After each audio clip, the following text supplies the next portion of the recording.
সকল আজি আমি আলোচনা কৰিম পাঠ নম্বৰ 9 আমাৰ ৰাষ্ট্ৰীয় পতাকা। সবে ওলাইছা নাই কিতাপ?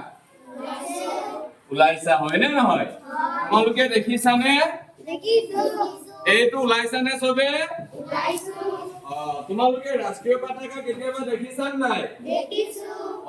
কেতিয়া দেখিছা?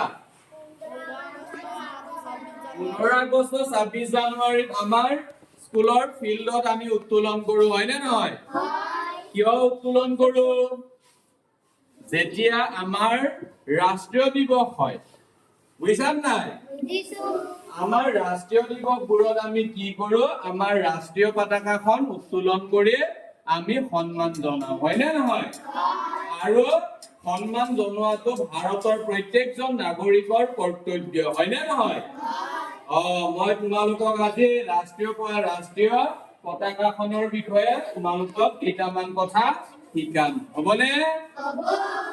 তোমালোকে ব্লেকবোৰ্ডত দেখিছানে মই ৰাষ্ট্ৰীয় পতাকাটো আঁকি পিনি থৈছো নাই? এইখনে হৈছে আমাৰ ৰাষ্ট্ৰীয় পতাকা। তোমালোকেতো জানাই হয়নে নহয়? আমি স্কুলত যেতিয়া উত্তোলন কৰো তোমালোকে নিশ্চয় দেখিছা নাই? এই ৰাষ্ট্ৰীয় পতাকাখন হৈছে তিনিটা কালাৰৰ আছে নাই? মই তোমালোকক ইয়াত ধুনীয়াকে লিখি দিছো। প্ৰথম কালাৰ ওপৰৰ একদম টপ হয় নে নহয়? ওপৰৰ যোনটো কালাৰ সেইটো ৰংটো হৈছে কি ৰং? মাজৰটো কি ৰং? আৰু একেবাৰে তলৰটো কি ৰং? সেউজীয়া। তোমালোকে এই ৰংবিলাক আমাৰ ৰাষ্ট্ৰীয় পতাকাৰ যে তিনিটা ৰং আছে এই তিনিটা ৰঙে আমাক কি বুজায় তোমালোকে জানা নাই?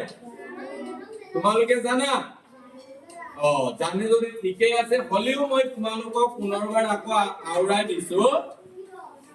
আমাৰ জাতীয় পতাকাখনৰ ৰং আমি তিনিটা বুলি জানো নে নাজানো?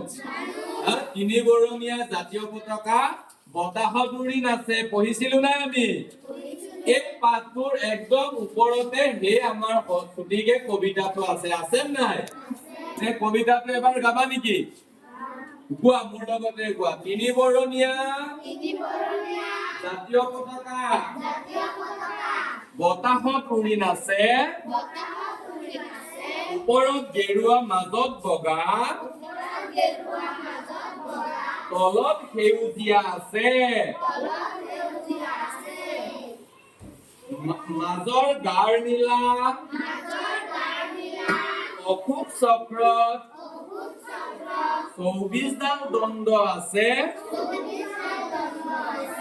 ৰাষ্ট্ৰীয় দিৱসত পতাকাখনি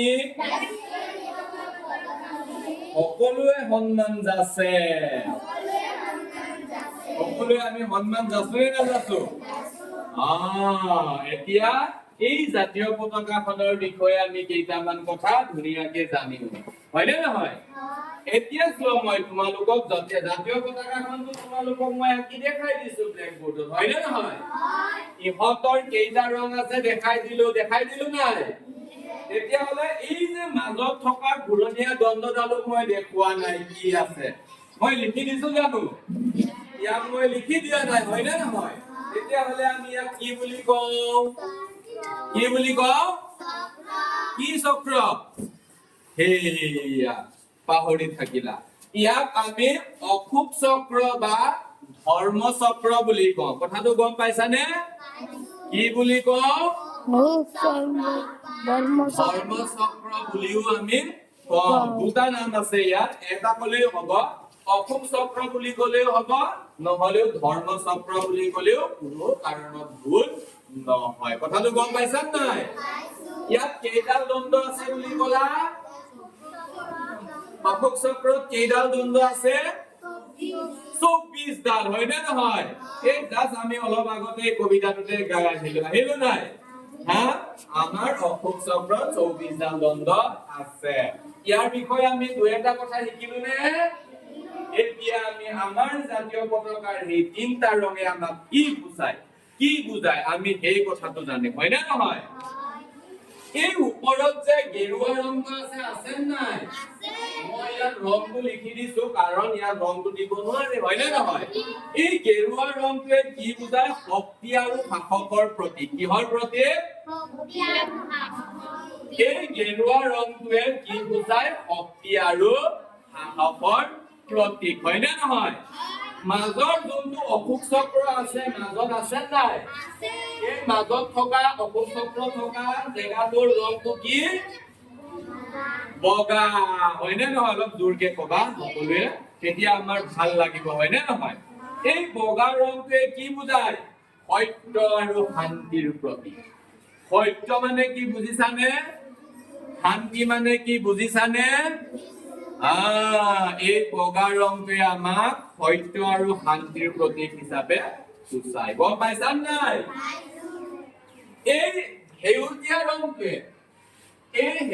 ৰংটোৱে কি বুজায় তোমালোকে জানানে এই সেউজীয়া ৰংটোৱে আমাক কি বুজায় সমৃদ্ধি আৰু মংগলময়ৰ প্ৰতীক কিহৰ প্ৰতীক সমৃদ্ধি কোৱা সমৃদ্ধি আৰু মংগলময়ৰ প্ৰতীক